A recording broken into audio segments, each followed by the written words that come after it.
It's time for Pod of the Dead.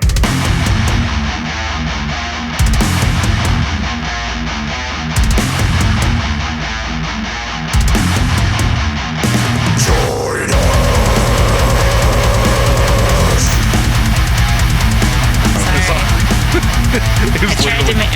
It was literally like, I was like, that's nice. I'm sorry. All right, we'll just start from the top. Okay. Hello and welcome to Pod of the Dead. I'm your host, Nicholas, and with me as always are the two ladies, Stephanie and Natasha. Hello. Hi, guys. On today's episode, we are covering the 2006 horror film Silent Hill. Before our homework for this week, what was your history or understanding of this movie? I grew up watching this game with you, Nick. And that was kind of it. I had never seen the movie version. I just knew a little bit about the game. Yeah, and I just you talk about Silent Hill probably every episode and then multiple times and are probably once a week, not that kind of stuff. So that's all I knew about Silent Hill, the movie. I didn't even know much about the video game other than when you and Noelle were playing it a couple weeks ago. So that was my first exposure to it, like in real life, because I didn't know anything about it. And then we got to watch the movie. So it was an experience. Yeah, I would like the listeners to understand that the Silent Hill that I talk about all the time is the video games, specifically like 1 through 4, not the movie. There's a reason for that. Well, I mean, I've got some feels for this movie. And there's reasons for it. But this I was super stoked when this came out because up until this point, Konami had not made a bad Silent Hill game. Like I said, it was the first 4 games. The 4th one I wasn't crazy about, but it was still like ooky, spooky, creepy, messed up kind of shit. So I went and saw this in theaters twice. There are very specific reasons for me liking this movie. And a lot of it just stems from my love of the games. So I'm definitely more nostalgic and stuff for this. Like the second movie that they made for this, Revelations, is dog shit on Main Street. It is fucking it's horrible. Even worse. It's just a bad movie. This one at least for me, it does check a lot of boxes. Like, this is a movie I have watched quite a few times, specifically because it's quicker to watch this movie and get the vibe than it is to like go buy a like $300 copy of Silent Hill 2 or something like that, and you have to get a PS2 because none of them are on like the e-shops and stuff like that. So it's just like, you know what? I could go for some like some fog and some rusty chain link and stuff like that. And the movie obviously has its flaws and stuff, but it's still like it checks a lot of boxes for me in that sense. So yeah, okay. That's the reason this movie was put on the list. Was I previously mentioned on the last episode, there was supposed to be a new movie coming out. It's still supposed to come out this year, but then also they just released Silent Hill: The Short Message, which is a free game on the PlayStation Network. And then possibly this spring still, there is a new Silent Hill 2 remake. So I was like, you know what? While the iron's hot, this is probably the only time that this movie will get covered. So figured it's kind of a lot of people have seen this. It did. Like, I remember seeing it in Findlay. With like a decent audience both times. So, yeah. So, this came out in 2006. What do you think its budget was? Well, there's a lot of CGI. A lot. Yeah. A lot. Some of it's really bad. The acting is garbage, so... Whoa. We're gonna say the 7.5 million. Okay. I'm gonna go with 5. 5 million. And 7.5 million? Is that what I heard? Yes. Yeah. Okay. So the budget for this movie in 2006 was $50 million. Oh my God. So, Wow. That's terrible. Wow. so yeah, like this movie, Wow. yeah, like it kind of shows it in a way, I think, because like the thing you have to think about, all right, 2006, like I'm straight out of high school. I've been out for just a couple of years. Same with you, Steph. Tasha's like maybe, where are you at? Senior, junior, somewhere in there? Junior. Okay. So like the amount of special effects that they have in this movie, and like obviously the price is not like you can do more and all that, like, so it's going to look a lot better and whatever. But like, yes, there are some spots in this movie that the CG looks fucking god awful. Yeah. Specific, The babies. yeah, specifically like the baby creature things and whatnot. But the world changing stuff and all those kind of effects and stuff, I think are really well done and actually hold up pretty well. But that being said, yep, $50 million. So that being said, what do you think it ended up bringing in the box office worldwide? Where you said it's really popular and it's based off a video game, and usually movies that are based off video games, like, well, Resident Evil. Just because I'm saying it's not that it's really popular or anything like that. Like it just like got a wide release and stuff, and you see this on TV and stuff. Like I think a lot of people, like just like Resident Evil and stuff, I think a lot of people have come across this and watched it. Whether that means that they liked it or not is up I'm gonna go with it made $35 million. Okay. I say it made $127 million. All right. It made $100.6 million. Oh, That's close. So it doubled its budget. And like I said, it made enough money for Konami to allow them to make a second movie. So yeah, that's true. Konami is the company that is responsible for financing this game series and everything. Konami is kind of like the big bad guy when it comes to video game companies anymore, because they've got a couple really popular IPs. And they just decide that they don't want to really make video games so much anymore up until like this year, roughly. But like forever, they own Silent Hill, Metal Gear, so the Metal Gear Solid games, and they own Castlevania. Okay. So like these are three hugely important, for lack of a better term, video game properties that for the longest time they were like, we're just good with making pachinko machines and stuff like that. And like, Oh, wow. we just pinball machines and stuff. And like people have been like, can we please, like, we'll buy the rights from you. Sony was actually in talks about actually buying the rights of those. And there's like, we're just going to hold on to them, like whatever.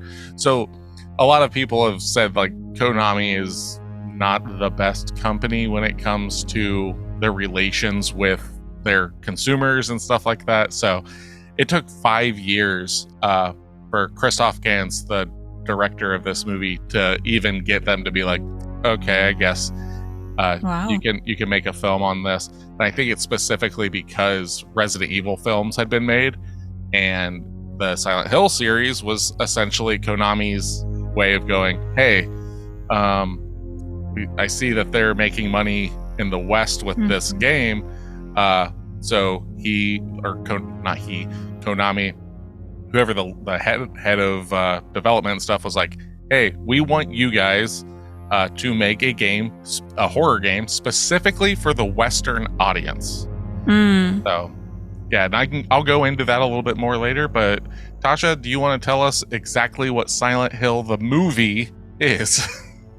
Yes, Silent Hill film is a 2006 supernatural horror film directed by Christoph Gans and written by Roger Avery, based on the video game series of the same name published by Konami. The first installment in the Silent Hill film series, it stars Radha Mitchell, Sean Bean, Laurie Holden, Deborah Kara Unger, Kim Coates, Tanya Allen, Alice Krieg, and Jodelle Furland. The plot follows Rose da Silva, who takes her adopted daughter Sharon to the town of Silent Hill, for which Sharon cries while sleepwalking. Rose is involved in a car accident near the town and awakens to find Sharon missing. While searching for her daughter, she finds a local cult and begins to uncover Sharon's connections to the town's dark past. Yeah. Yeah. So that is the movie. Like, is that also the game? Not really. There's, okay. And I'll explain some of that when, like, more of the departures and stuff when we get past spoiler territory and things. But yeah, so when I was talking about that,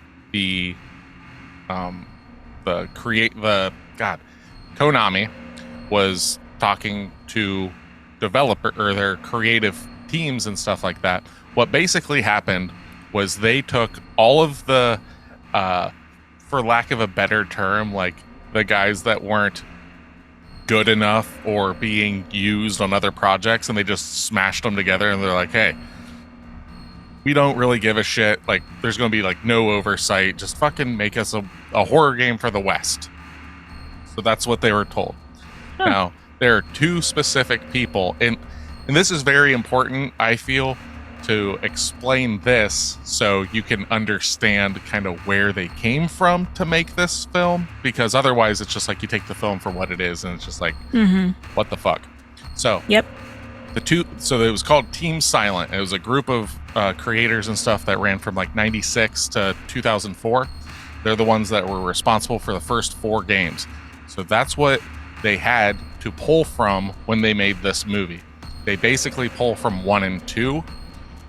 But the 2 people that are really important is Takayoshi Sato.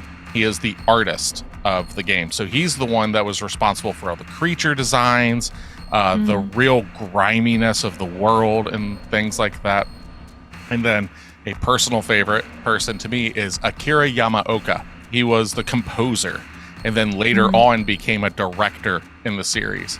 But he's very important in the sense of the sound design, the music, or as some of the people in the offices when he brought what he composed for the video game and stuff, they thought that something was screwing up and it was just a lot of grinding noises and stuff. And he's like, no, this is, and then he had to explain like what industrial music is and what, all this kind of stuff.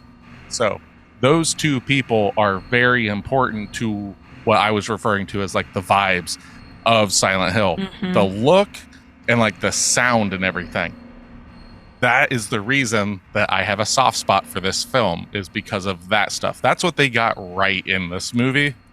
But yeah, so yeah, sorry, I guess in advance to you girls. I don't know. I know Tasha was she sent me a text the other day that definitely kind of spoke volumes in about one sentence. But I would like to say, so you had to rent this twice, is that correct? Yes. Yes, I did. So I rented it the first time, not thinking about the whole, once you rent a movie, you have to watch it within 24 hours of starting it. So I started it Thursday, rented it Thursday, started it Thursday. We had all decided we weren't recording Thursday, so I stopped the movie, went on a trip with you guys over the weekend, and then needed to watch it by yesterday. So bought it yesterday. Had to buy it again because my rental had lapsed. And so how much did you spend renting it? I spent $8. So you could have basically gotten a month of Netflix for that price, and it's on Netflix. And I don't have Netflix. I know, but I'm saying you could have but just... had I... Yeah, I see your logic. You could have just made up a web or an email and gotten it for free for 7 days, but you were like, damn it, no, I want to spend my monies. Right. I want to give them. I want to torture myself and spend money. So yeah, so that was fun. Yeah. So Christoph Gans, when creating this movie and stuff, he wanted to pay homage to the works of like Salvador Dali, Francis Bacon, who is a huge influence on Takayoshi Sato. I'm going to ruin some of these names, and I apologize in advance, with how grimy and depressingly like oppressive some of the artwork and creature design is in this. What was his name again? Francis Bacon. Francis Bacon. Yep. Also, Clive Barker, which is the guy that did like Hellraiser and the like H.P. Lovecraft. David Cronenberg being the father of Brandon Cronenberg from last week's episode. So, yeah, he wanted to pay homage to those people in this film. And then when Team Silent was making a horror film for the West, they took a lot of inspiration. It's so weird. So it's like when you think Western horror, you think like, Nightmare on Elm Street and Scream, and I guess I'm just naming Wes Craven films.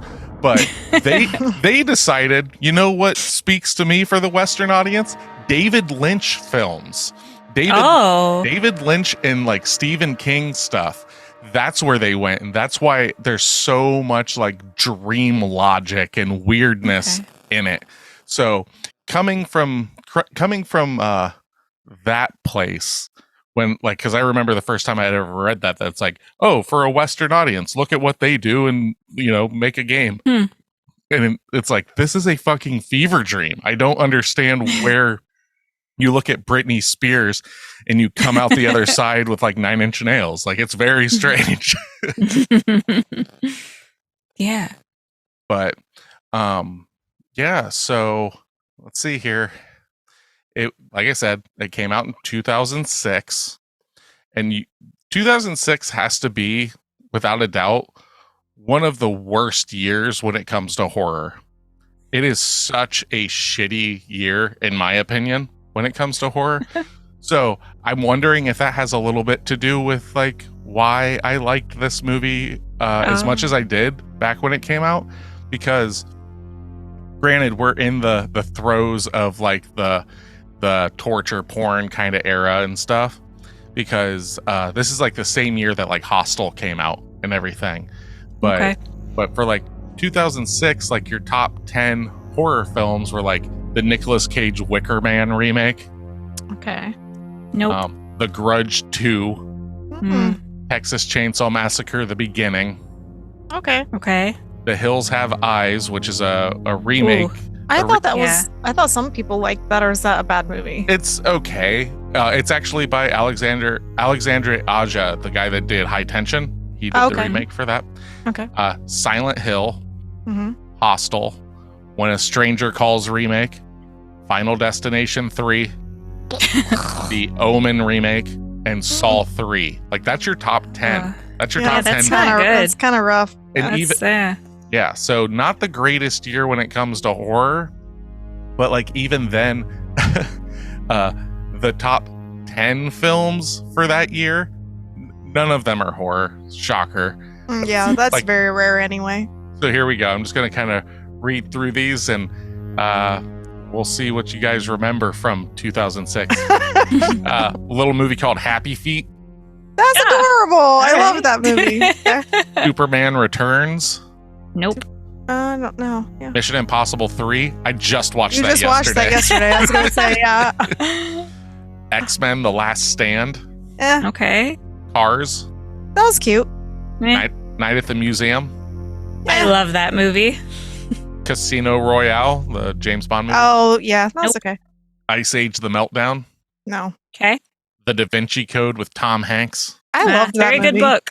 I like the movie too. And the number one movie for 2006 was Pirates of the Caribbean: Dead Man's Chest. Yay! Those movies are awesome. So that kind of gives you like the landscape of films at this time and everything.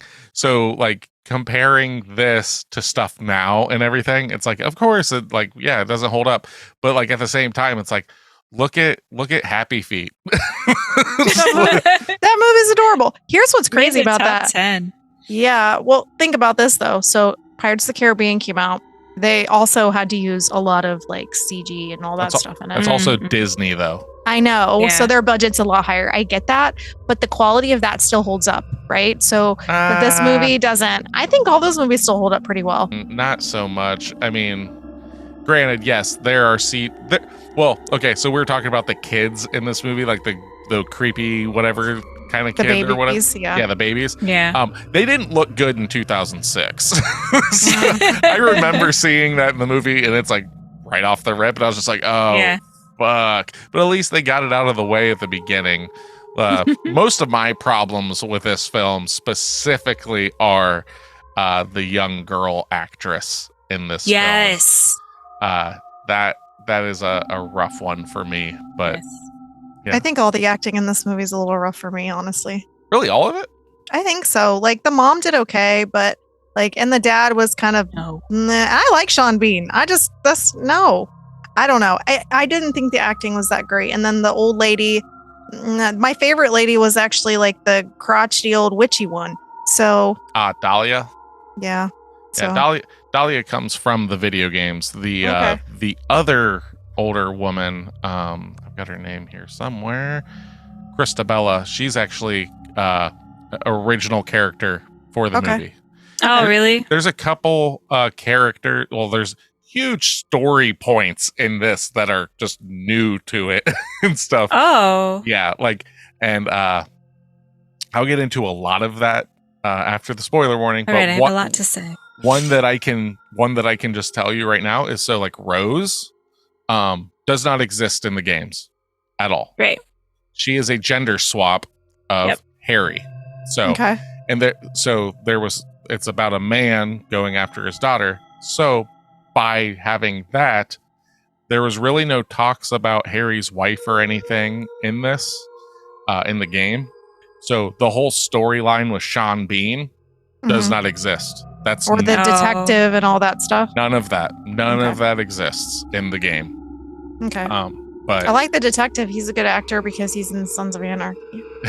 yeah, you pointed that out when we were watching. I was like, oh shit, he's the one that's like his kid gets burned alive in front of him in a pit, right? You're like, Yeah, it is. you're like, yeah, man. That's him. Ooh. But yeah, I'm trying to look up real quick so I can throw some shade because she's older now, so I can talk shit about this kid actress. Jodelle Ferland, I guess is her name. Let me double check. Oh, you're talking about the daughter? I was talking about the cop. Okay. Oh, Sybil. yeah, oh. she is terrible. Oh, She was the worst. She was So really. bad. She was the worst. Yeah. Worse than the little Yes. kid. The I little think so. kid that is acting like she is 4 the whole fucking film. Yeah, but you have to realize, like, we also watched like The Exorcist and the girl, and they're supposed to be Oh, like so 9, much- and then she acts like a little child So too. much better Like, though. You cannot compare those two at all. Like I understand, like yeah, she acts like not she's proper child, age, like not her but age. nothing. She's not sitting there going meow, meow, and shit like that. Like, do you We- not we remember have that, a- I Tasha? missed that part. It's we when almost- when they're laying by the tree and everything. She's showing her pictures and stuff.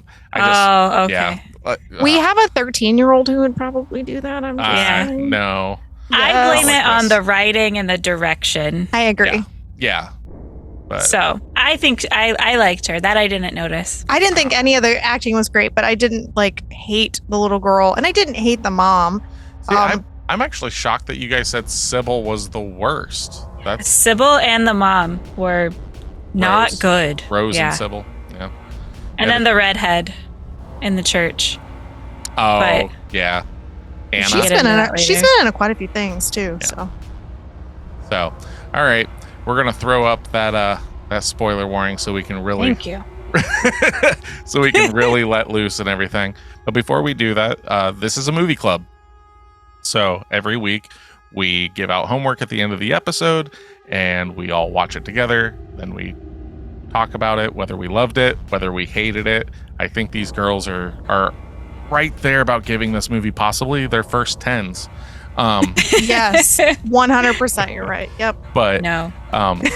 if you have not seen Silent Hill, it's on Netflix currently. We're going to get into spoiler territory, so if you don't want it ruined for you, go fast forward to like the last 10, 15 minutes of the episode. That's where we're going to give out our homework for next week's episode, so you can watch it and listen to the next episode. But beyond this point, you have been warned. There's Let's get at it. Abandon all hope, ye who enter here. So we are going to go into the foggy world that is Silent Hill. Yes, we are.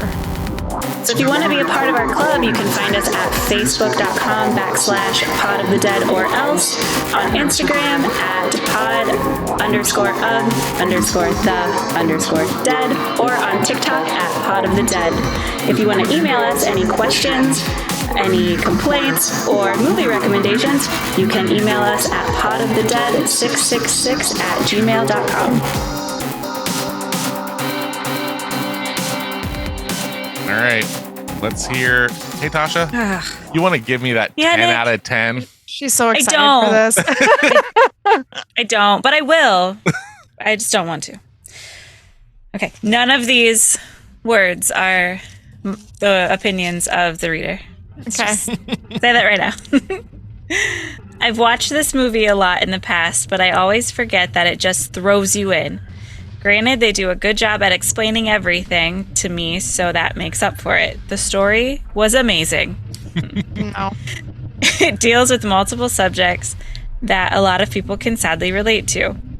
And for children thing, they may be currently... let me start that over. It deals with multiple subjects that a lot of people can sadly relate to, and for children's things they may be currently dealing with.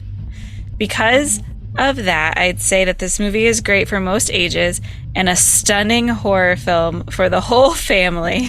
Yeah, Tasha. Wait, hold on. Right. For the whole family? For the whole family. Do they remember the end? I guess not. Okay. Hey, Grandma, you want to see barbed wire go into someone's hoo-ha? Yeah, or someone's flesh just get ripped straight from their body. Hell yeah. I do think it's a little weird that you don't get to know the child's history when adopting them. And I personally believe that knowing their background can help parents approach on raising them. Okay, I do agree with that part. Visually, this movie is breathtaking.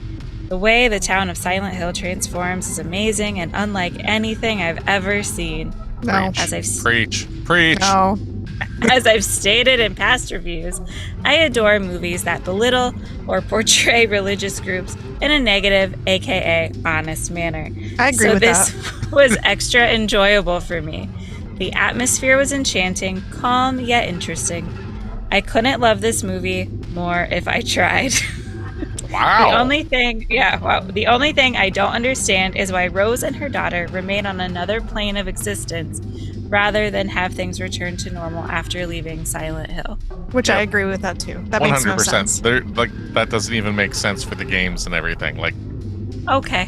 when I was talking about like how they just kind of made a bunch of shit up, like that's kind of one of them. Like, So that alternate timeline thing isn't a thing in the games at all. I mean, the layers of reality and stuff definitely are. Being stuck in the town and not being able to escape because the roads are literally crumbled around you and stuff. That's 100% from the game. There's a lot that is from the game, but the narrative of it is so fucking like chopped up and bastardized that it's really hard to like, oh, you like Silent Hill games? Or like you really like the first Silent Hill? You should watch this. No. It's like, do you really like the Silent Hill series, but you don't want to sit down and watch that and you just want to kind of hear Akira Yamaoka's music and see some foggy stuff and like see Pyramid Head and shit like that? Fucking, I'll just throw this on. Whatever. Like, I am currently wearing a Silent Hill t-shirt right now. Yes, you are. But that's because of my like pure love for the games. Like, that's it. And I can understand where you're coming from with that. Like, I absolutely loved The Last of Us. And I know that was very highly rated, but I think that series will always stick with me because of the same reason as you with Silent Hill. You're living the show, you're living the movie by playing the games. Yeah. So, and that one followed a lot more closely, but there were bits in that show that I didn't like because they didn't line up with the game.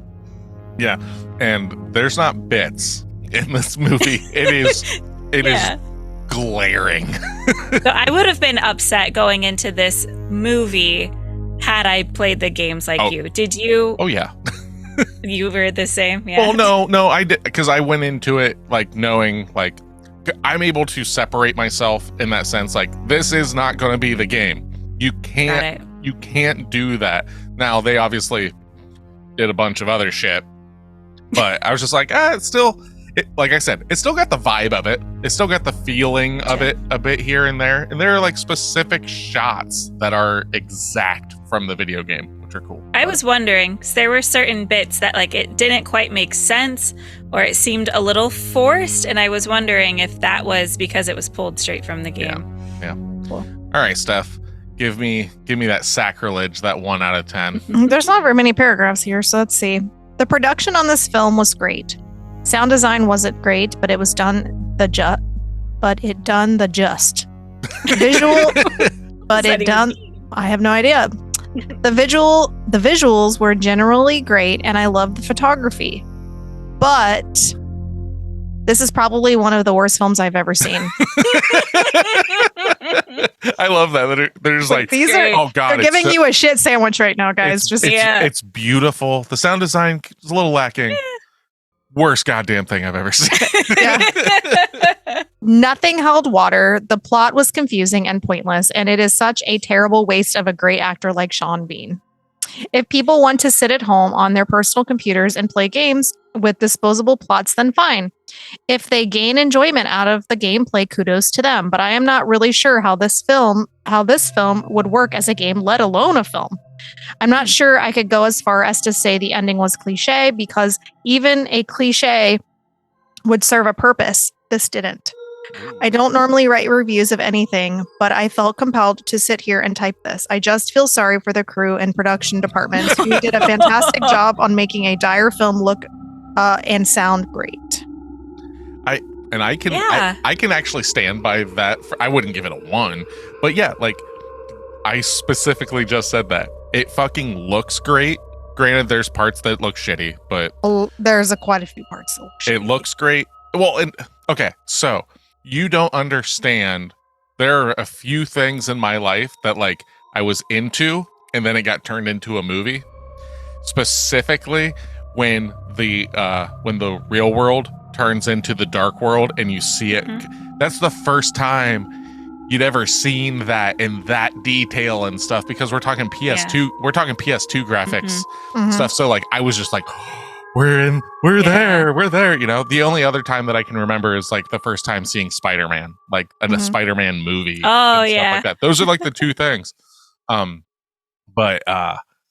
Yeah, like I agree. Like there's a lot of shortcomings of this film, stemming from story, acting. Here's a big question for me about the whole plot as a whole. So, okay, this is what makes no sense to me, and it just starts at the very beginning. So this little girl has night terrors, or she has nightmares. Yes. And we are to believe that, you know, she wakes up and goes searching for something in her sleep, right? Correct. So her mom decides, who doesn't know her backstory, doesn't know anything, says, hey, we're going to go to this abandoned town that's had some terrible shit happen to it, and I'm going to allow my daughter to be a part of that. She doesn't know that. She doesn't know that going in. She does once they get close to there, they tell her that. She just knows it's an abandoned town and that the road doesn't go through there. Yeah, but she still chooses to take her and do all of this stuff, and without her husband and without his without his support either. Oh, you were about to say his permission. I was going to say because women need their husband's permission. To make a checking account, to possibly think about voting. Shut you know, shut the fuck up. Anyway, but yeah, so like, where does the video game start? Because to me, as a mom, like I understand they want to get her help because she's got some traumatic stuff going on, and I understand that there's a tie to her past and things like that. But like, that part in itself, just starting out the entire movie, and I understand it's like, well, it doesn't really matter. It's just a fucking movie, and you just go along with it. I get that. But to me, I'm trying to make logic of it as a parent. And like, when somebody tells me, well, you can't get to it, you can't do this, and like, you're not thinking of other ways to get her help. And it just seems like they didn't really, other than the mom, like one day just was like, we're going to this town. And the dad's like, I don't want you to do that. And the mom was like, but we're doing it. And like, what? The video games, that doesn't even exist. So Okay. the video game starts in the opening cutscene, like when the music's playing. Harry is just driving with his daughter Cheryl. Not sure why they Okay. Didn't even keep her name. So the names are already gone. And a woman walks out in front of the car. They wreck the car. They wreck like the car. in the game or Yeah. in the movie. Okay. He wakes up. She's missing. Okay. He goes into town, basically gets the whole child scene and Okay. everything, and wakes up in the diner, Okay. and Sybil's there. So basically, like, it's kind of like this like dream scenario of like, oh shit, what's going on? It's like the first time that you're seeing this stuff and everything, but then you're also like, oh, maybe it was a dream. So the cop lady is there. Yeah, 100% Okay. is Okay. there.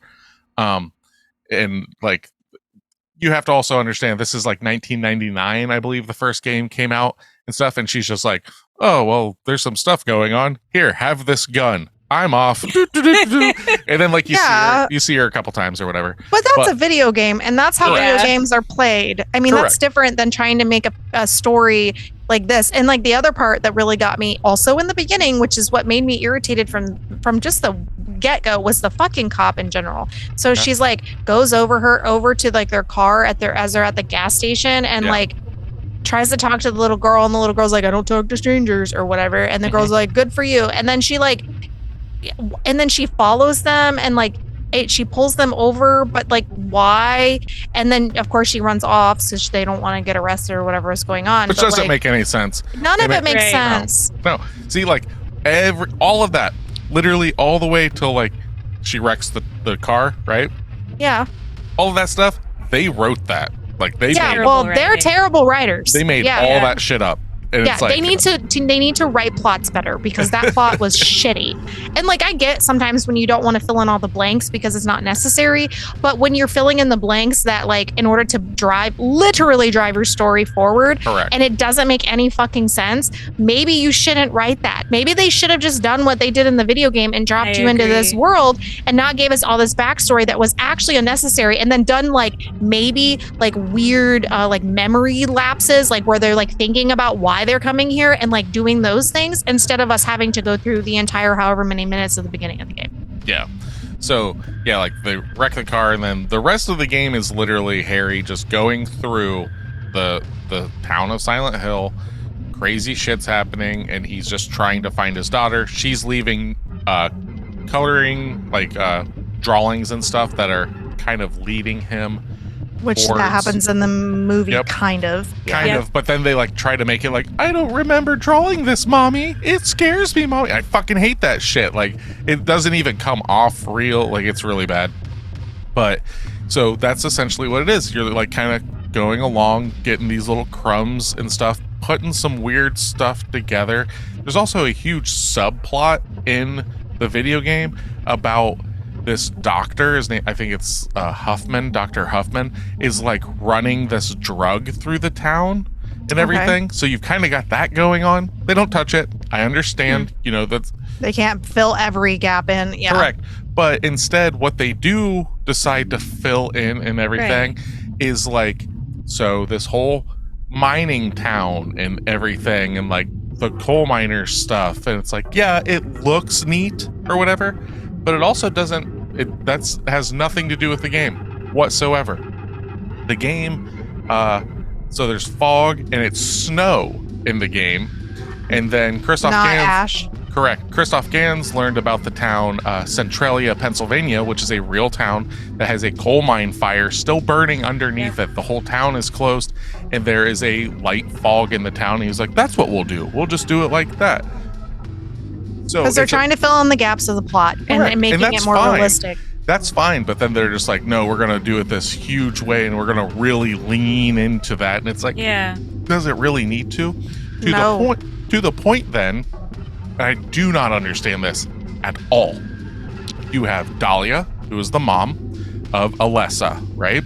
Yeah. So the whole thing of like Alessa and Cheryl, that is kind of what the game is there's this girl that was burnt because of religious reasons, and the good part of her was sent out, and that is Sharon/Cheryl.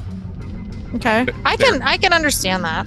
For some reason, maybe that's why she acts younger, because like that's the innocence of her versus like the other part of her. So that would make more sense to me as to why she has that personality. The huge big difference though, her mom Dahlia, that's the one who fucking did all of it.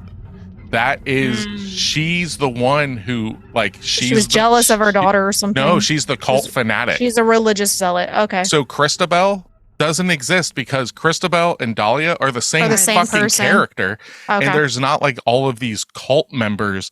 Like there's not this church full of cult members. It's just Dahlia because Dahlia is stuck here. The people that are here are stuck here because Alessa is punishing them. So that's the shit that's like really cool about the first game. Like, is that's what's going on. And you, as Harry, go through and find this shit out slowly but surely, and by the end of it, when you win the game, there's a few different endings, but the end, Cheryl and Alessa, or Shannon, Cheryl, wow, I can't remember what they're called in the movie, but they get pushed back together or whatever, and it's actually redone as like an infant. So Harry takes the infant and has to re-raise it or whatever. So there's a lot of weird different kind of endings and stuff. The best ending though that they should have done for the movie is like you'll see lights in the sky, and this is, you can only do this like on the second playthrough and so on. See lights in the sky, you can do some crazy stuff. There's an alien ending where aliens beam you up, and it turns out the whole time it was a corgi that was like this was all like a movie and stuff. It's like that's like this huge comical ending or whatever. That's what they should have done. 10 out of 10. I love that.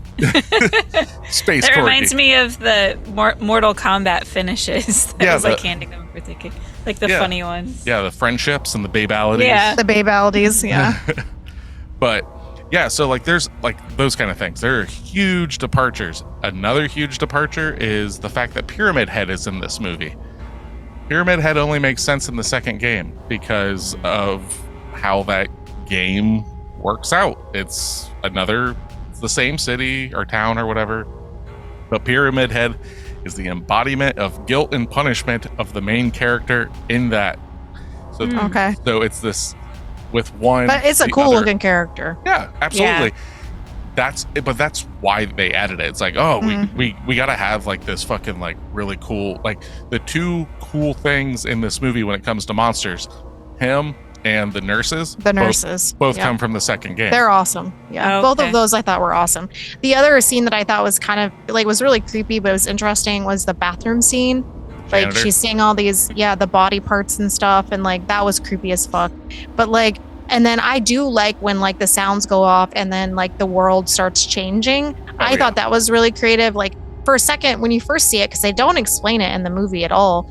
Like you're like, what the hell is going on? Well, okay, I guess they do explain it, but they explain it like almost towards the end when you get to deal with the religious zealots, right? So like you're just wondering why the world is like, the walls are like looking weird again all of a sudden. So like when we were watching it, I was like, okay, so we know we're in an alternate planet, like plane, not planet.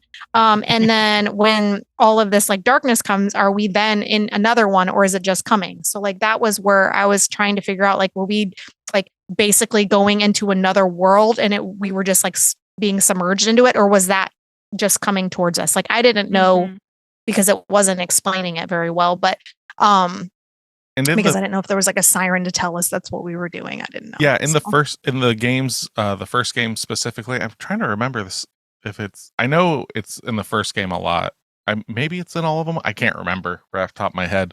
But yeah, the siren does go off and stuff, and that's when shit would change. A lot of the changes would happen, like you just like go down into like a certain area and come back up, and everything was changed because of technical, limitations and stuff like that.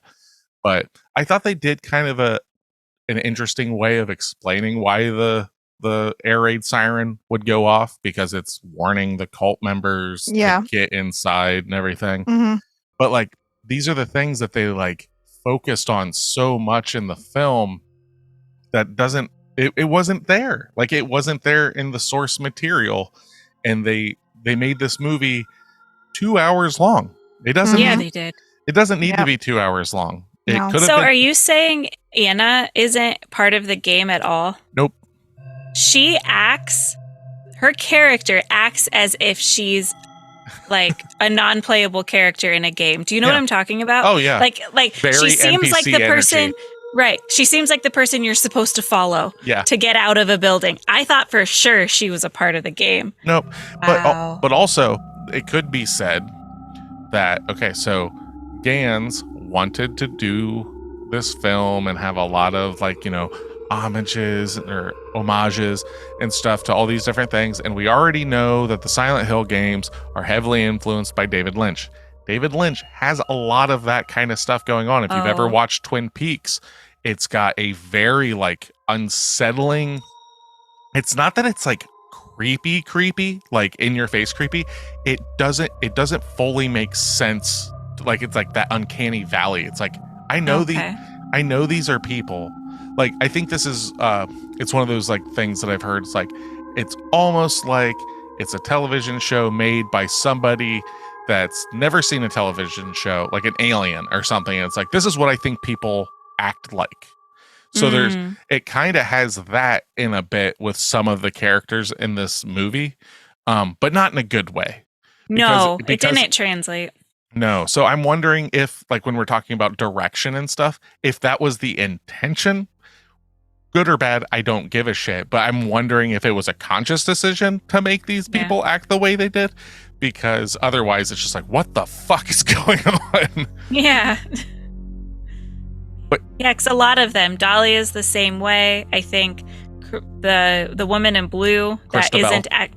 Christabel, they all have that quality. It's either as if they're a game character or they're just not a good actor. There isn't anything that seems real. Correct. I guess. Yeah, and then to go back to the Sean Bean and detective guy, all that stuff.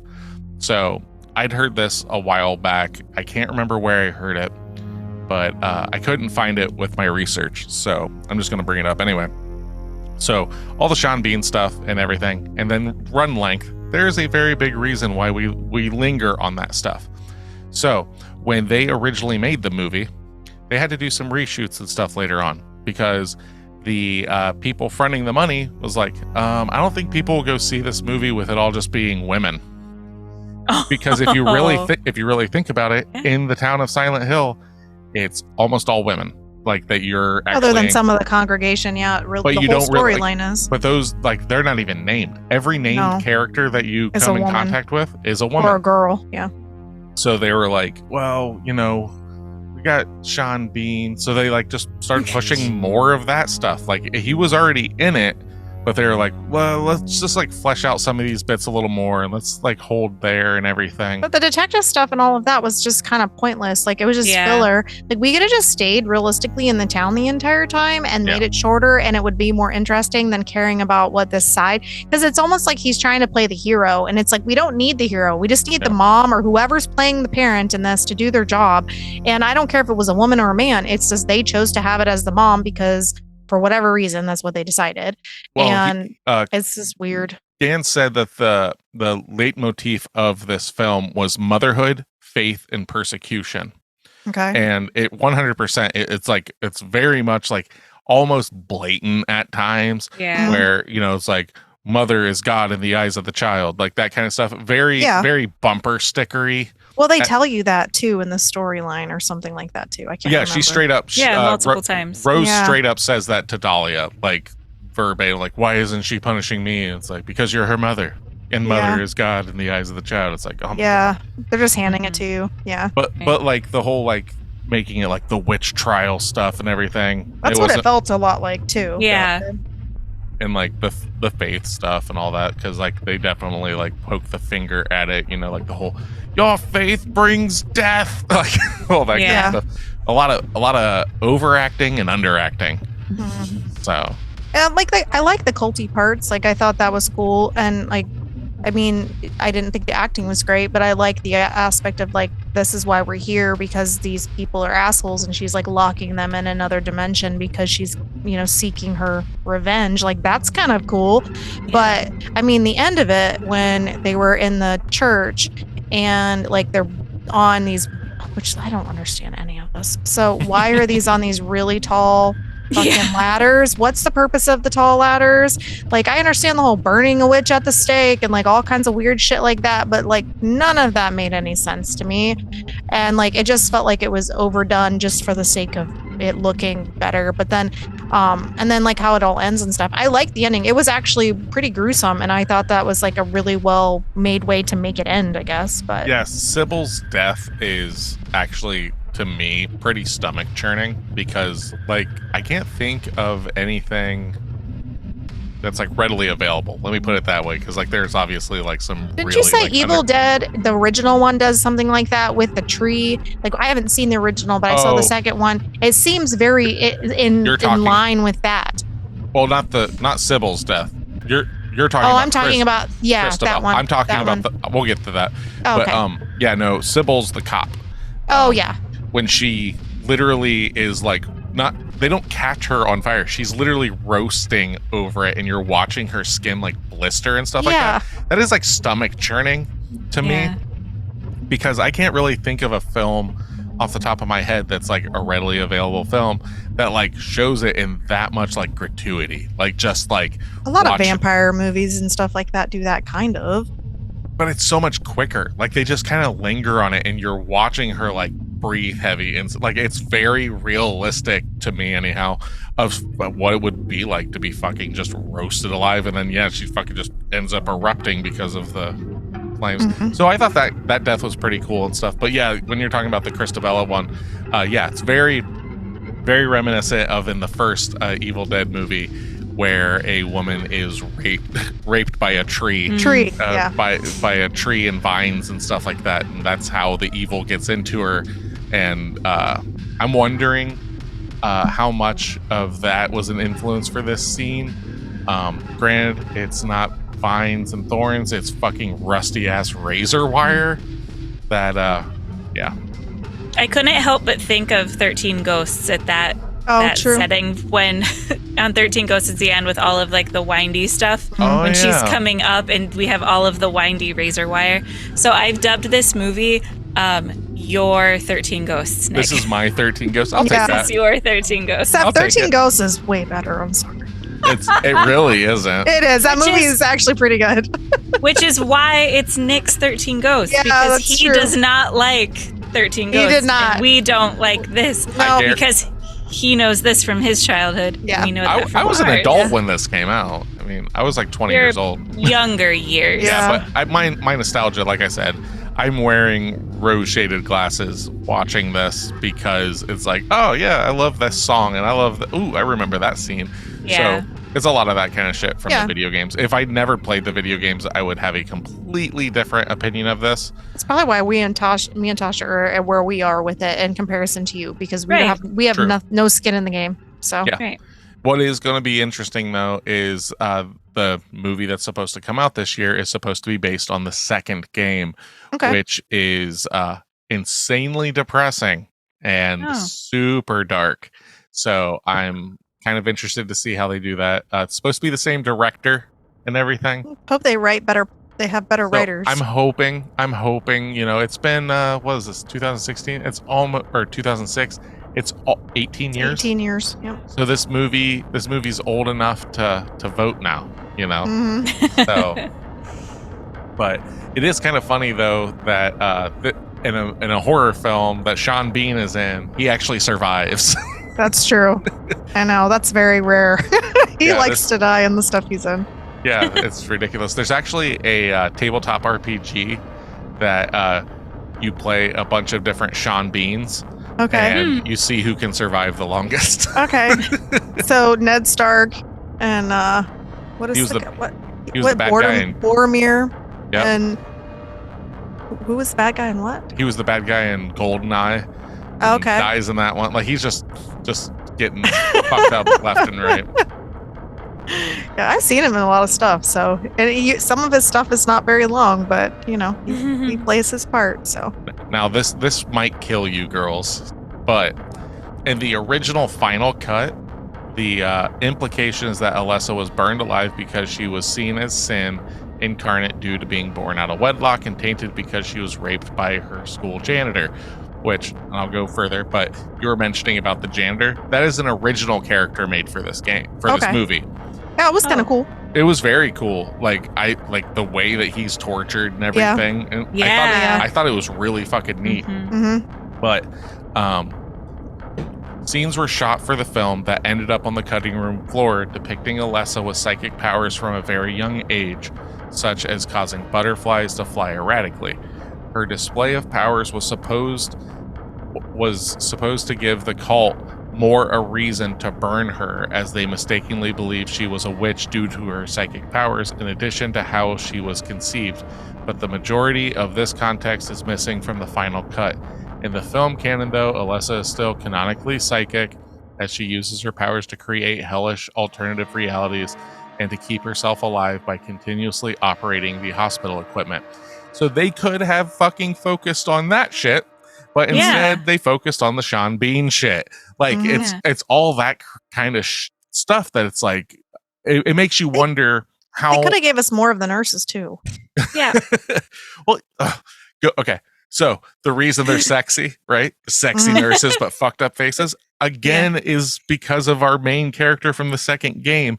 Not gonna spoil all that or whatever, but he objectifies women and certain things, and like all the creatures in that are like heavily overly sexualized and stuff like that, except for Pyramid Head. So yeah, like that's why it's like they don't have faces, but their bodies, like all that kind of stuff is the way he views women. Yeah. Stuff like that. So like just throwing them in here with Alessa, it's just like, what the fuck? But she was in a this is a hospital, so we need sexy nurses. Yeah. That's kind of how I pulled the horse. Yeah. What was with the nurse crying in Alessa's room? Okay, so that is actually from the video game. It seemed very game-ish. Yeah. Correct. I can't remember her name right off the top of my head, but so she's part of that whole drug running scenario in the. So she's what? Oh, hold on. She's part of something that's not touched on at all. Then. Well, she is and she isn't, because she is the nurse that is taking care of Alessa. The thing is that she doesn't even know that's what's going on, because she's like addicted to this drug and all this stuff. And she ends up coming to terms, like coming to the realization of what's going on. And when that starts to happen, she like starts bleeding and all this stuff. She ends up dying.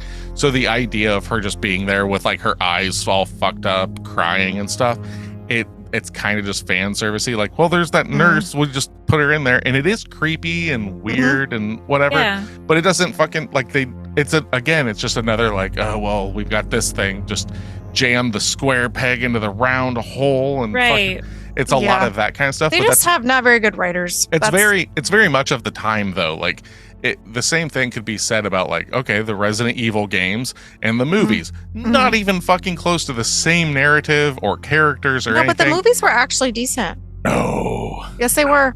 I liked all of them.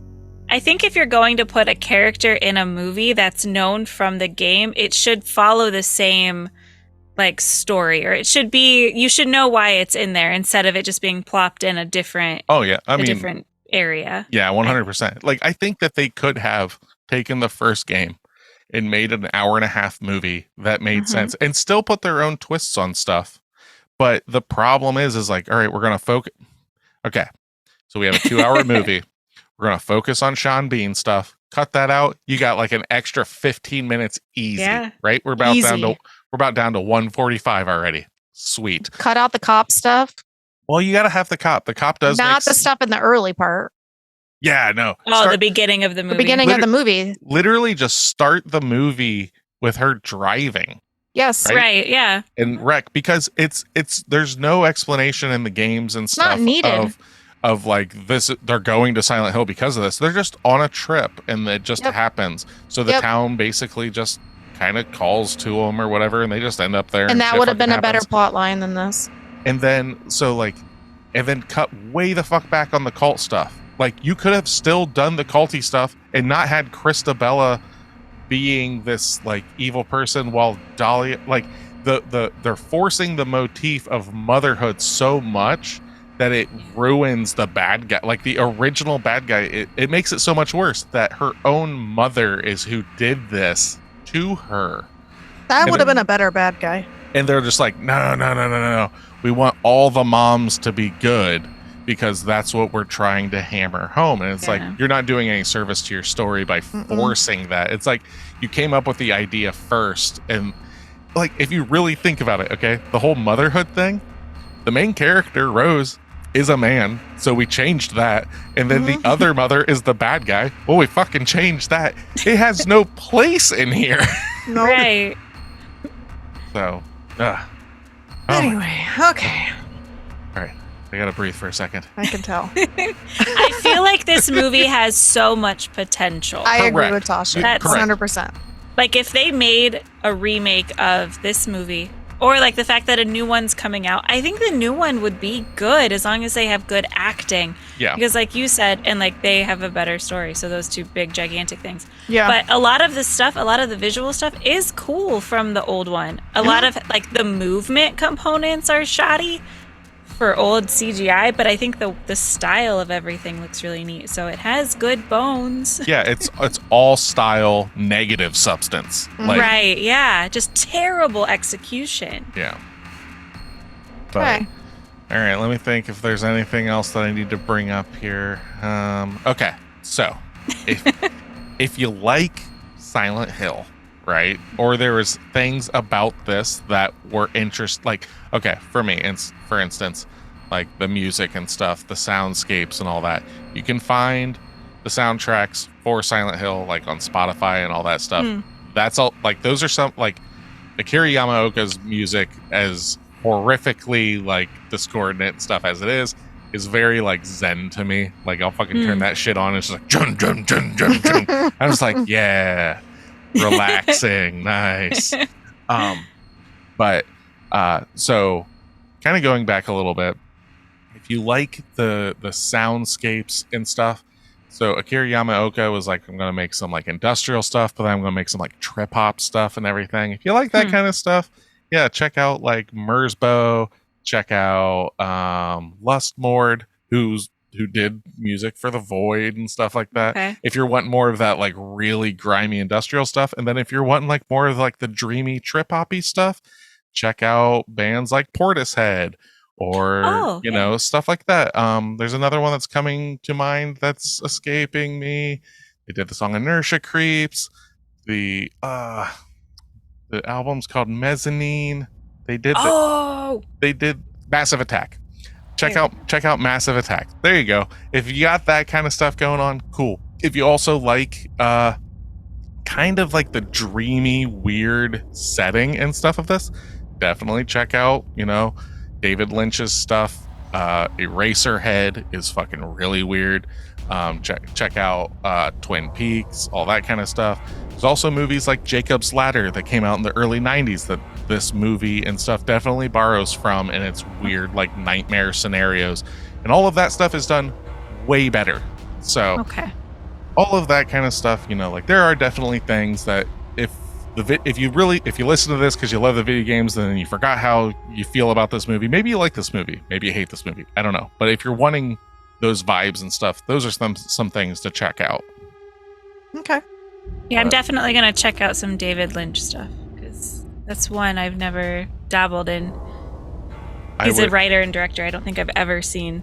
His stuff is an acquired taste. That's about. I try to go into it without sounding so fucking head up my own ass on it. He is probably the biggest director that is the most acquired taste director that I can think of. Okay. What would you say would be a good like beginner David Lynch movie? Starting point? Like I mean, an intro. Like Twin Peaks is a television series. Start from there if you want. Like start from the beginning. Like there's 2 seasons of it that were shown in the early 90s. Then HBO, they made like a 3rd season way later. Stuff like that. But if you're looking for like just a movie, I would suggest something like The Lost Highway. Or what's another one? You're really wanting some nightmare fuel. Like, and not because it's like scary. It's just uncomfortable. I like uncomfortable. Is Eraserhead. Eraserhead is so wildly like nightmare logic. Like you're like watching it, you're like, what the fuck is going on? And like the way people are acting and the way things are going, it's just like, what is... So that kind of, yeah, it's unsettling is the best way to put it. It's just makes you feel weird. I like movies that do that. So. Yeah. So. Yeah, we watch Infinity Pool. Tasha, exactly.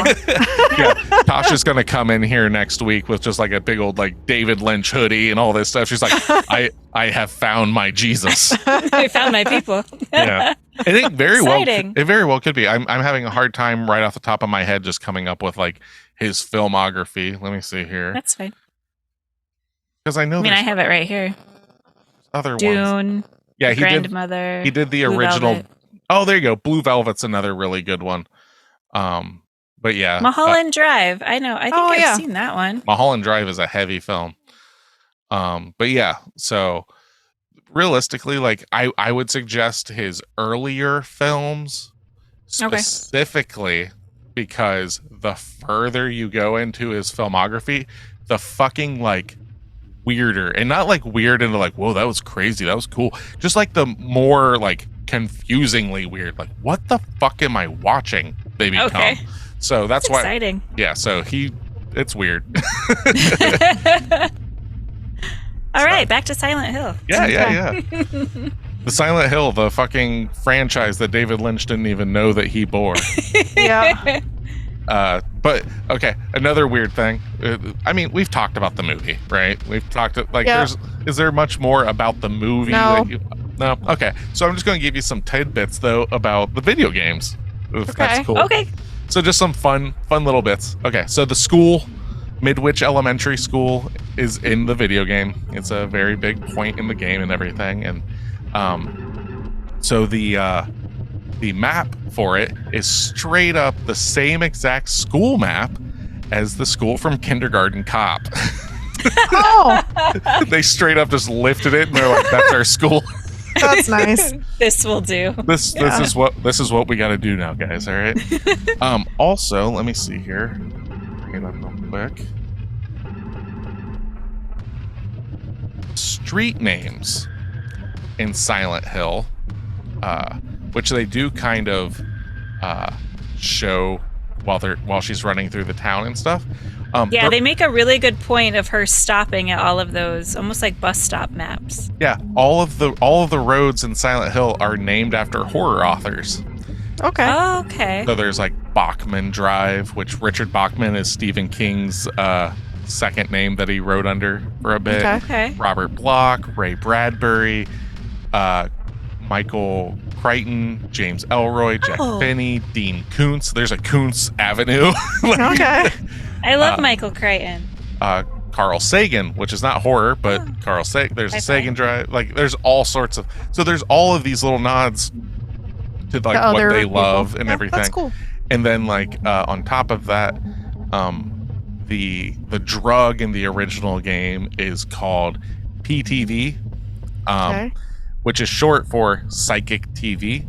Which psychic TV is a post-industrial kind of group by Genesis P. Orge. That's the name of the person, the trans woman that started from a industrial group called Throbbing Gristle from the late 70s, early 80s that invented industrial music. So that's kind of thrown into the mix of just kind of showing, a lot more of influence of like, they're just like, we really fucking like this stuff. And it's just like these guys that had no oversight and we're just like, we're going to make what we really want. We like this stuff. Like Western movies. Sure. David Lynch. Love Eraserhead. Let's fucking make a video game that's like as uncomfortable as that. The Fog, for instance, is straight up just a technical limitation. The draw site in the video game wasn't far enough. Things would just pop up, so they're like, let's just throw a fog down so you can't see as far. Wow. And it became a staple in the series. Yes, like it's known to be like, it's almost in the zeitgeist, like, oh, it feels kind of Silent Hill out when there's that lingering light fog. Yep. I I remember talking to you about that as a kid when we would walk to school in the morning on foggy days. Yep. Oh, fuck. We're going to get God out here. Yeah. Man, that's nuts. But yeah, then also, like, if you look up, like, Francis Bacon paintings I did. and look at the creature design and stuff, it is fucking, like, not night and day, night and night. Like, you can see, like, oh, that is fucking high influence there. And he's from the 1600s, Yes. too. So imagine, which is even weirder that was popular back then. So I wonder what, like, people thought of him. I was gonna say popular back then is not a phrase said by a lot of painters back then. They're usually not famous till they die. Yep. Gotcha. They die starving, and then other people that bought their paintings make all the money. I'm looking up Francis Bacon. Oh, it's terrifying. Fuck yeah. It's literally like... I was gonna say, I'm pretty sure I've seen some of his stuff. Yeah. Especially the one where, like, there's a person ripped in half and a man holding an umbrella underneath. Yeah. Almost as if, like, I don't want gross on me. Literally the final death scene in the movie.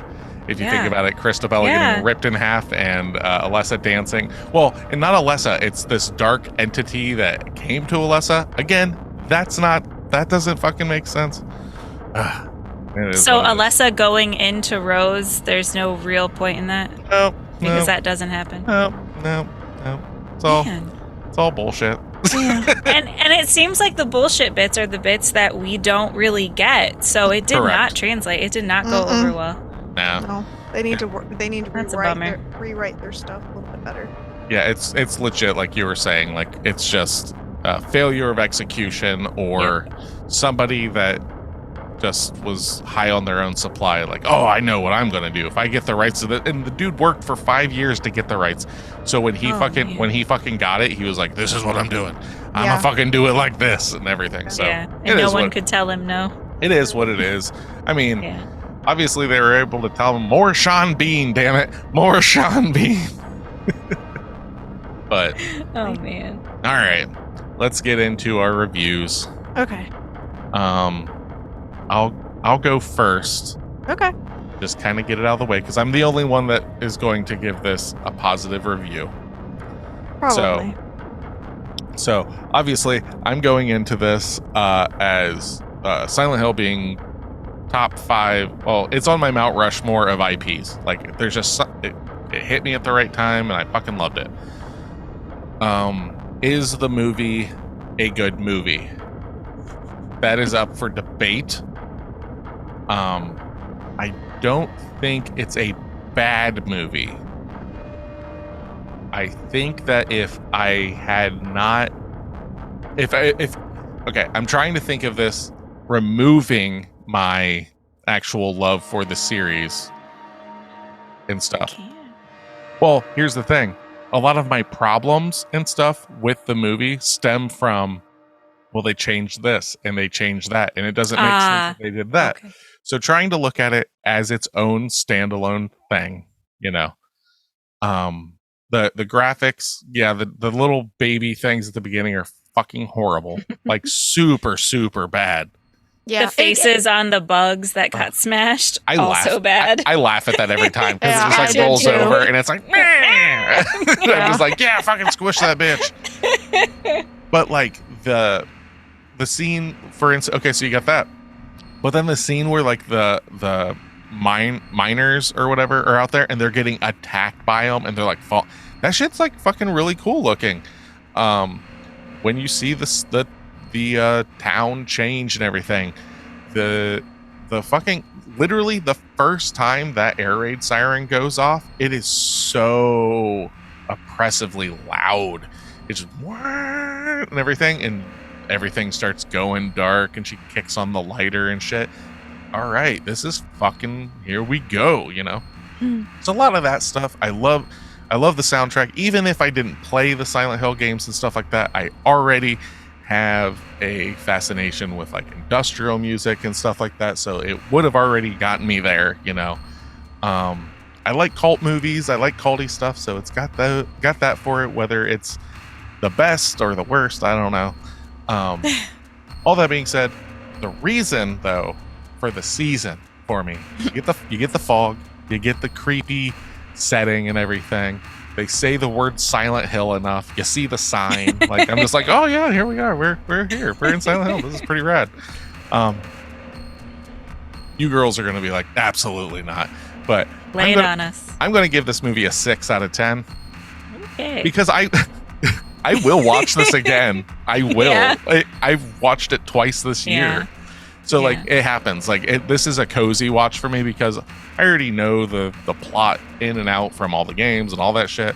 So like you just throw it on and just like, I'm going to get some air raid sirens. I'm going to get some creepy bits. I can fall asleep or whatever, but then I'll wake back up and be like, oh, okay, this is what's happening. Whatever, you know, hopefully I fall asleep whenever the little girl's on screen, you know, it makes it a lot easier.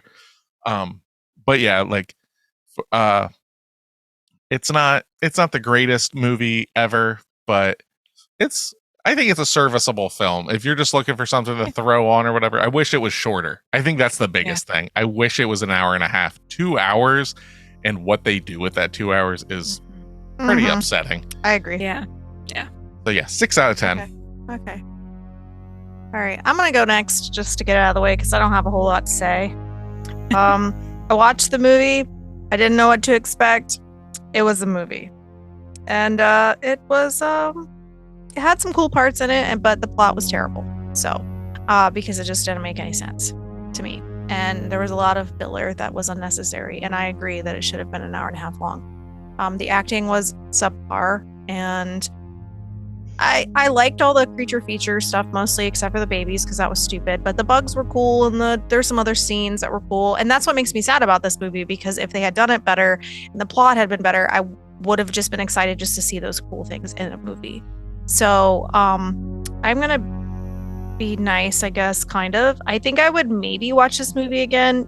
No, I don't know. Maybe bits of it. I would probably fast forward all the parts I didn't like because that would be a waste of my time, and I don't want to do that. So I'm gonna give this a 4.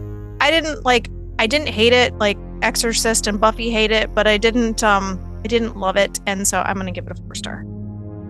That's fine, I suppose. It's not like the Reanimator where you're like so in love with it, and Tasha and I are like, no, what's happening? Yeah.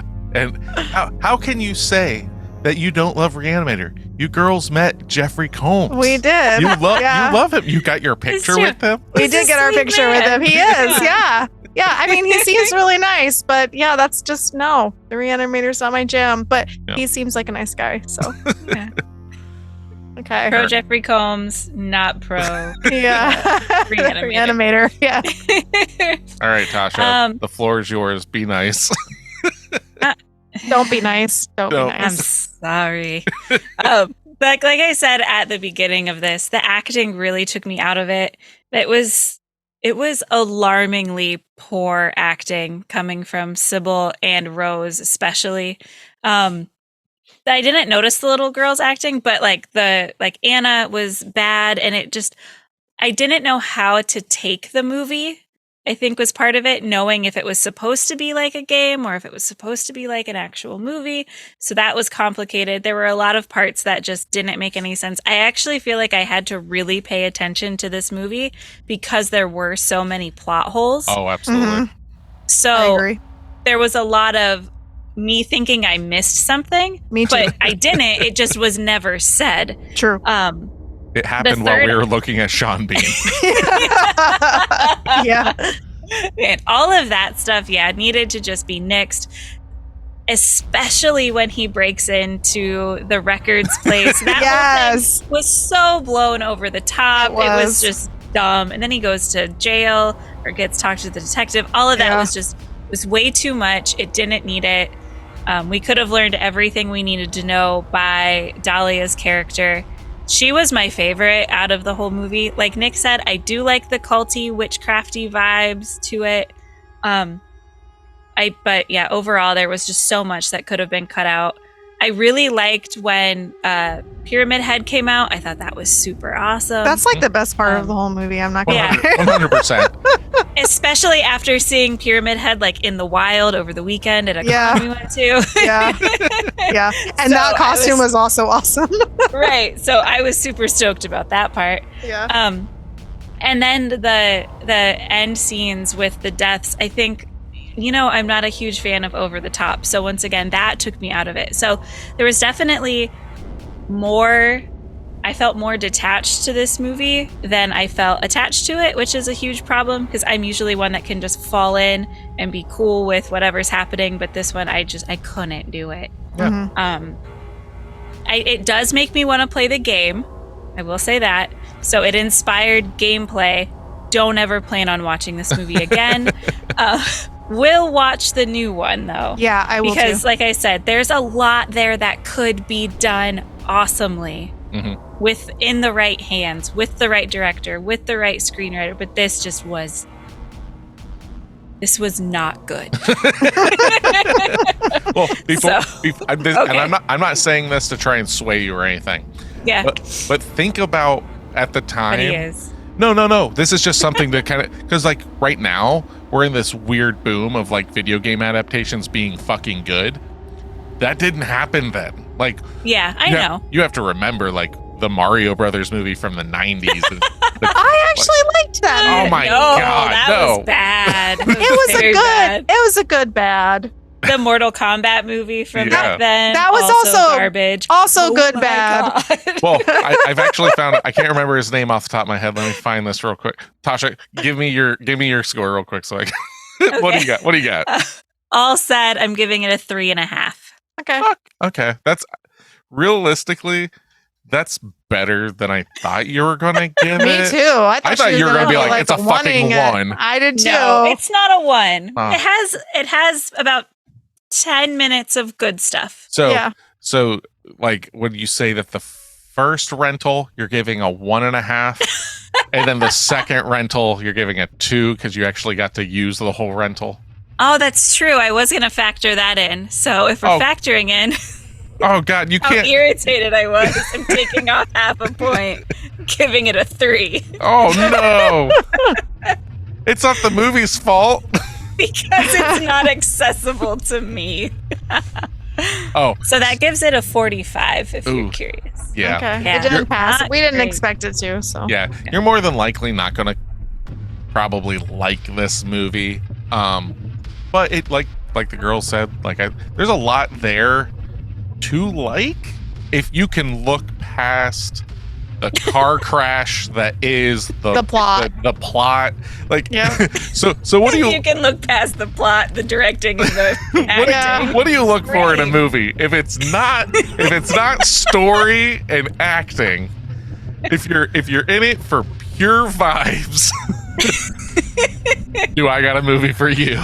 And but you have to realize, like, Nick would like this because Nick is a vibe person. So, like, Yes. that is very much like his music, what he likes, like, everything is in that vein, really, if you think about it, it kind of is. So, that's not me. So, yeah, it makes sense why you like it other than just the video game aspect of it. But, yeah, I honestly, I would have given it, like, if it weren't for my, like, deep, like, understanding of the game series and my history with it and stuff like that, I can easily see, like, okay, prime example, the Resident Evil movies. I've only played a couple of the games, and those weren't anything that they were even touching on or anything like that in the movies, right? I don't even think the movies touch on the games that they're supposed to. Anyway, I watched those. Nope. I saw the first 2 and I was like, this is not for me. See, and I like those movies. They're not great, but I do like them. But I also can go into certain movies if I know, like, there's nostalgia or, like, something that's cool about them. And I can usually overlook if I have a relationship with those those things, like the Mario Brother movies from the 90s or, like, the Mortal Kombat movies from the 90s. They're not good movies, but they're good bad movies in the sense of, like, at least you get to see something that you like. So, I mean, it gives you something to laugh at, I guess. Here's something for you. Okay, so we've talked about Christoph Gans, the director and everything in this movie, and then you're talking about how you like Mortal Kombat and you like the Resident Evil films. I didn't like Mortal Kombat. It was okay, but I really liked Resident Evil films. Yes. Those are directed by the same person. Okay, that makes sense. So his name is Paul W.S. Anderson. Okay. So he also is responsible for. He does have a good movie, in my opinion. He did Event Horizon. That was okay. But then, yeah, he's also responsible for, I think, every Resident Evil movie, if not like half of them. He's Okay. also responsible for like the Monster Hunter movie that came out a couple years ago. The dude just like does video game movies, like Yeah. Okay. not fucking stop. Okay. But yeah, that's your boy. You're a Paul Okay. W.S. Anderson fan, and you didn't know it. This is Maybe a little bit. this is your Mike Flanagan moment. No, it's Yeah. not. It's Sounds definitely like not. it to me. No, it's not. You didn't realize it until Nick told you. No. That's your Yep. Mike Flanagan moment. No. He's also responsible though. He was a producer. He produced a lot of shit. He produced, where was it? I just saw it. The 2011 Three Musketeers. That was okay. See, I'm telling you. But I'm not saying they're great. I'm saying they're okay. I'm not They're saying. passable. I'm just saying that Paul W.S. Anderson No, makes your I favorite want- movies. No, I would say that if I had to pick anybody, like we already know, like I really like James Cameron movies. We already know Yeah. that. I really do like his movies. So Unacceptable. I know you don't like most of his movies. How dare you? How dare you? Well, I like Aliens because Yep. he directed Aliens. Yep. I like Terminator 2. He did that. I think But you that's don't it. like Titanic, No, fuck Titanic. and you don't like Avatar, No, fuck that movie. and I love all those movies. Gotta So- yell. Yeah. You know what? While we're at it, I'm just gonna look up James Cameron. What's his LinkedIn? I'm gonna send him a very heated email right now. Yeah, I'm so James sorry you're so Cameron. successful. James Cameron, eat all of my ass. Love Nicholas. So, oh yeah, that's writer, producer, director. Yeah, there's some other stuff that he's also responsible for. Your boy, James Cameron. He did True Lies. I forgot. Oh, I love that movie too. That's cute. Yeah. So, That's a good one. but Yeah. yeah. So I love Arnold. yeah, he did Okay. some stuff. Now I'm looking at his face on his IMDb page, and just, fuck that guy. Anyway.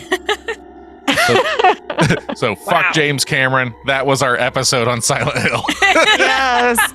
And can we talk about what we're going to champion this week? Because I really want to do this. Yeah, absolutely. Go ahead. Okay. You start us off.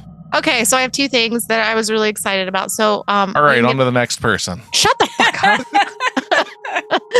So I already talked about this with Tasha and Nick and I think I've told everybody about this because I can't shut up about it. The new Roadhouse movie that's on Prime, Oh, my and God. we've been having a lot of open conversations about this in my work area. Still. Yeah, everybody's been chatting about it and watching it. And so there's this big debate between the new one, which has Jake Gyllenhaal in it, and Conor McGregor as a bad guy, and then some other people as bad guys too. And then the original, which obviously is a Patrick Swayze film with some lovely Sam Elliott. I do miss the Sam Elliott in the new movie, but I gotta say, I really like this better than the original Roadhouse. And I thought it was really, really good. And I will stand by that. And so a lot of this on our chats have been like very split. Like everybody's like, they ruined Roadhouse. I'm like, it's not even the same film. Like this is an action film. The original was kind of an action film, but more of like a relationship building film. This doesn't build any relationships in this movie very much, but it's pretty good. I liked it. And it was good. And then last night I started reading a T.S. Joyce book, which she is an author that writes shifter romances. And I've read almost everything she's written. She probably has 100 books out. And she wrote a historical shifter romance that's about twice as long as the books that she normally writes. And I'm almost finished with it because I was up till 3:30 in the morning reading it last night. And Yep. it's so good. It's so good. I just love it so much. So if you like reading shifter romances, which I'm pretty sure that like most of the people listening to this probably are like, no, we're tired of hearing about your crazy weird shit. No, But- everyone- how many tentacles? How many tentacles were in the new Roadhouse? I know. That's what I want to know. I know. Did And, Jake Gyllenhaal have tentacles? No, but he is cut as hell in that movie, so that was nice. But yeah, so if you like reading shifter books, T.S. Joyce is pretty great. So Right on. yeah, that's what I want to talk about. Got anything, Tasha? I do. Last night I watched a thriller kind of biopic, I suppose, Okay. called The Torture Report. Okay. Okay. It's made by Apple, and it has Adam Driver and Annette Bening in it. Adam Driver's character is an FBI agent who is investigating the CIA's torture program right after Oh. 9/11. Delightful. It's a 2-hour movie. It is absolutely incredible. Okay. So Annette Bening plays the senator that opens up the investigation, and Adam Driver is the investigator. So Okay. it follows his story of finding out all of this information about the Black sites. it was the EIT, the enhanced interrogation tactics that the CIA used, and opened up that can of worms that got released during Obama's administration. So if you're into like political type dramas, this one is so good. I probably want to watch that. I like Adam Driver. He's a great actor. Yes, he is. Oh, yeah. Oh, we also watched that other show this week that everybody's been talking about. What was it called, honey? Quiet on Set. Yeah, I haven't seen that. We watched Quiet on Set. It was like 4 episodes of it. Yep, 4 episodes. Our kids wanted to watch it, and like most of it is like nostalgia from when we were kids about like the kids show world and like all of the really messed up pedophiles and stuff that were part of that world. It was all about Nickelodeon from the early 2000s on, for the most part. Follows a producer that created a lot of shows from back then and everything, and how one of the language directors or something like that, basically one of the ones that would go over the scripts with people and stuff. Well, he was also an actor too, a little bit sometimes too. But he was a pedophile and rapes one of the. I mean, I'm not bursting any bubbles or everybody. No, already it's knows all this over the internet. Yeah. Was it Drake Bell? Drake from Drake and Josh. Yeah. For an extended period of time. Yeah. He did go to prison for it. He did get charged for it, but apparently he's just not. Was he the same guy that was like? Disney hired him after he was done in prison. Yeah. Yeah. And then Adam Sandler. Yeah. Yeah. Not laughing at the fact that it happened, laughing at the absurdity. Just he worked on films and stuff. That Adam Sandler has part of. Yeah. It's not that he had anything. He himself did. Yeah. Yeah, it was crazy, and it was like it was actually really interesting, and I liked it. And then Kylie watched it, and she was sending me a message, and she's like, "The main guy's birthday is the same birthday as mine," and I'm like, "I know, I'm sorry, I didn't want to text you and tell you because that's terrible." So, yeah, it was good. I liked it. So, what do you got to champion, honey? My thing to champion is kind of weird. So.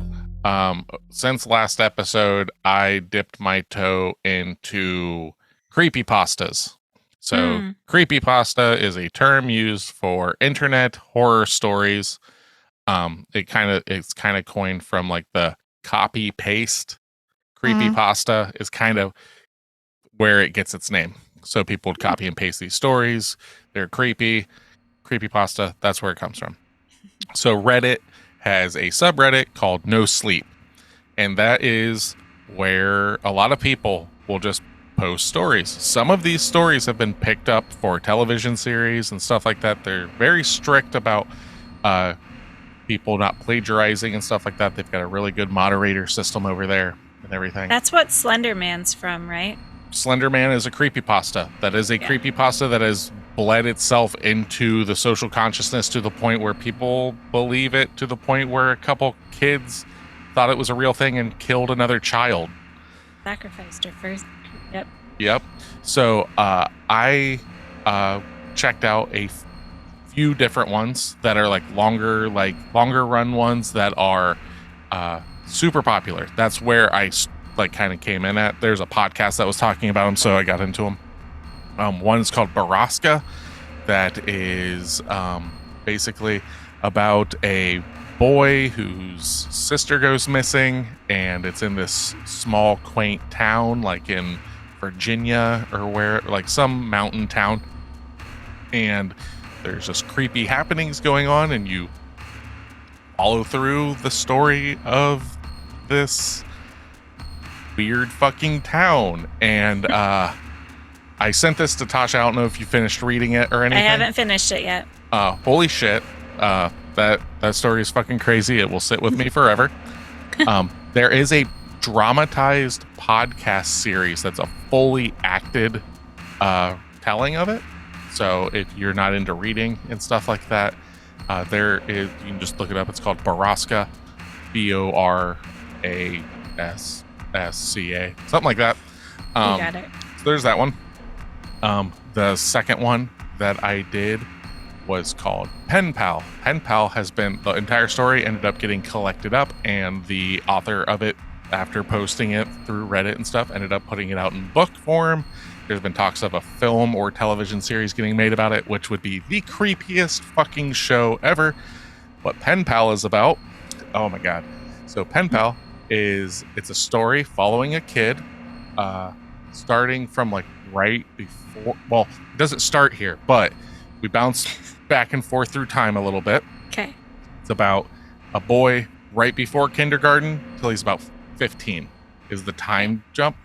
So the story starts though in kindergarten. They are doing something that I think I remember doing something similar to this, where they wrote letters and sent like a picture of themselves, and they put them on balloons, and the return address was to the school. They sent the balloons out to find pen pals.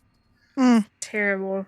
So this kid starts getting photos sent back to the school that are all blurry and all this stuff, and it just continues going till he's like 15 and stuff. And it's from the point of view of this kid, and it's this stalking thing. You don't know what it is until the end of the thing. I don't want to ruin anything, but it definitely sits in your crawl about like this, like being stalked or a child predator or something like that. Super creepy. I think the writer did a fucking amazing job on it. And then the last one that I read was, I listened to, was The Left-Right Game, which is fucking amazing. So Left-Right Game is the story of this journalist that is a very big skeptic, but hears about this person that takes people through the left-right game. And he explains to her that you just, first road you see, you take a left. Next one you take a right. Next one you take a left. Next one you take a right. And you do that so long that it kind of breaks a fissure in our dimension, and you will end up seeing this tunnel. And once you go through that tunnel, there's almost no turning back. Like, you have to go through it. So it's just this caravan of people going through to the other world, but it's so fucking weird, and like kind of like touches on that like Silent Hill kind of feel and everything. It was really good. It's like 11 parts. It's super long, but I'm not sure. I think that they did a dramatization of that one as well that you can listen to a podcast of. But that one's just called The Left-Right Game. I believe there's a book or something. I would love to see that one though get made into like a movie or something. But that's my championing is creepypastas. Creepypastas. What kind of pasta do you like? I like the creepy kind. Creepypasta. I like the podcast kind. Yeah, my noodles are giving me hard looks. But yeah, so there's our championing.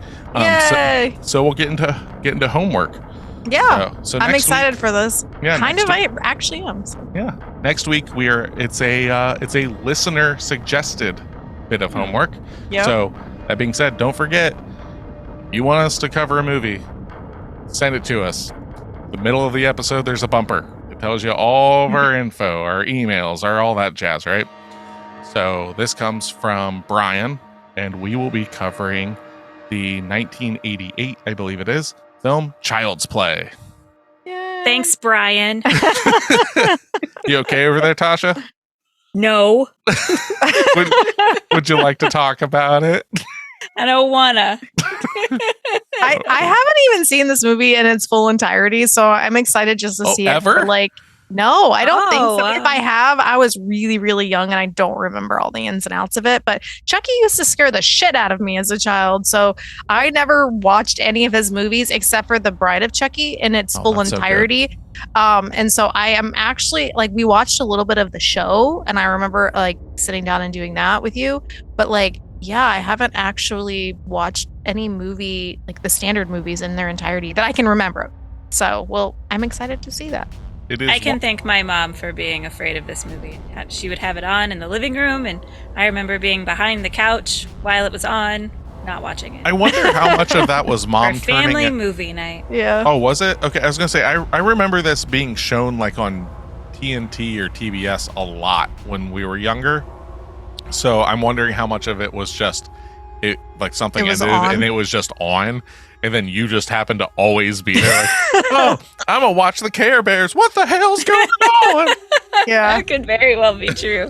Yeah. I mean, it is creepy because, like, growing up in the 80s, we had, like, My Girl and My Boy or My Buddy dolls or whatever. Yeah, they were my called. buddy dolls. Yeah. And so, like, I had the girl one, but then the boy one is what Chucky is, like, dressed up apps. And it is really fucking weird. So, Yeah. like I said, I am excited to see what they did with it in the 80s. So, because, like, I don't have, other than knowing what he looks like, I don't have a lot of reference. So, Yeah, the Child's Play movies. I'm trying to think here. Quite a few of them. Yeah. And I think it's one of the few horror series that I've actually seen every single one of them. okay. Not because it's my favorite franchise, but I just kind of have seen them all. Mhm. I'm 90% sure that I have, because Wesley really liked the Child's Play movies. Like, Oh, yeah. so like the first one, like he loved it. Like, because it's not to give anything away or anything. It's not as horribly graphic as you probably remember it being. It's more scary and stuff to a child because it's a doll that comes to life. Yeah. Yeah. Like, Very true. as a kid, like looking back on my memories and stuff, I'm like, oh my god, it was so bloody, it was so this. It's like, it's really not that bad. Mhm. Especially in a world where Terrifier exists. Oh, yeah. But, That's true. but yeah, next You can week, find it on Tubi for free, Pluto TV for free, and then all the other like YouTube, Sling, Amazon Prime for a purchase. are you going to Okay. rent this one twice, Tasha? No, sir. I have Tubi. I will sacrifice through the commercials to watch it for free. Okay. Right on. This one's not worth it. I don't know. I don't want to have to buy it. I don't know if you need a birthday gift. I think if any of our listeners out there want to send a digital code to the email, we can make sure Tasha gets it for her birthday. Yeah. All Good right. golly. Thanks, guys. Thanks. Ooh, trauma. Yeah. Repressed childhood trauma. Great. Oh, what's in this card? Dumps it out. Trauma. All right. With all that being said, for Pod of the Dead, I am Nicholas. I'm Stephanie. I'm Natasha. Come back and listen to us, or else.